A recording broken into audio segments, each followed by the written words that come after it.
Hello, my name is Ray Franklin. I'm the Senior Commodity Analyst for Energy Professionals. Today's video is a summary of my February 26th energy update, which I'll explain why natural gas prices have declined below $2, but also why prices are expected to be much higher by the end of the year. I will focus on natural gas because it is the largest source of power for the generation of electricity. Therefore, their pricing is highly correlated.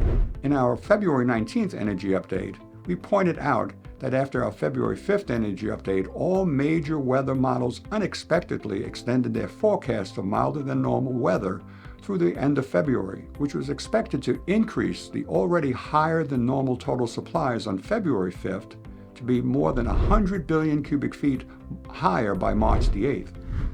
Total natural gas supplies are now projected to be approximately 2,260 billion cubic feet by March 8th, which would be 34% above the 5-year moving average.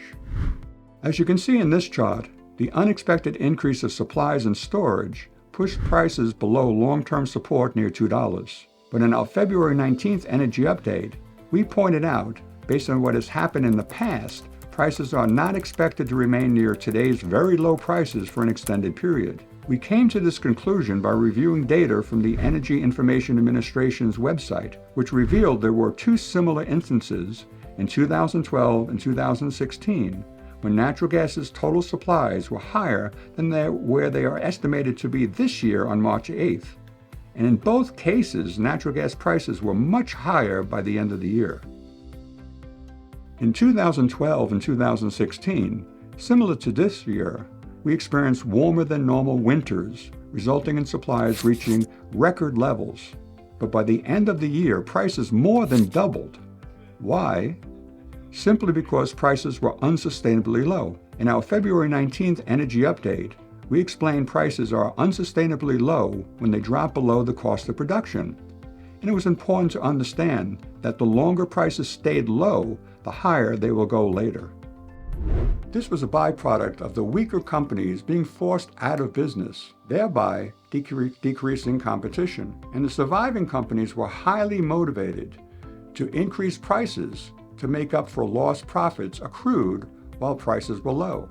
The question is, are natural gas producers planning on cutting production this year in response to today's unsustainably low prices? And the answer is yes, they are. Last week, Chesapeake Energy announced it plans to reduce their production of natural gas in 2024 by roughly 30% due to the recent plunge in prices to a 3.5-year low. A significant announcement given that in the near future, Chesapeake is expected to be the largest producer of natural gas in the United States after it merges with Southwest Energy. This announcement comes in tandem with EQT, who is currently the nation's largest gas producer, and Ontario Resources and Comstock Resources, who are also major producers, also announcing they're going to reduce their production in 2024. The takeaway from these announcements is as we approach the lowest price since 2000, the conditions supporting a major bottom in natural gas are in place. And although prices could go slightly lower in the near term, the average price of natural gas will likely be significantly higher long term. Therefore, if your present energy agreements expire in 2024 or 2025, we recommend taking advantage of this year's recent plunge in prices and reserve energy to be available when your present agreements expire. We believe the average price will be higher long term, and the upside risk is far greater than the downside potential of waiting, hoping for slightly lower prices.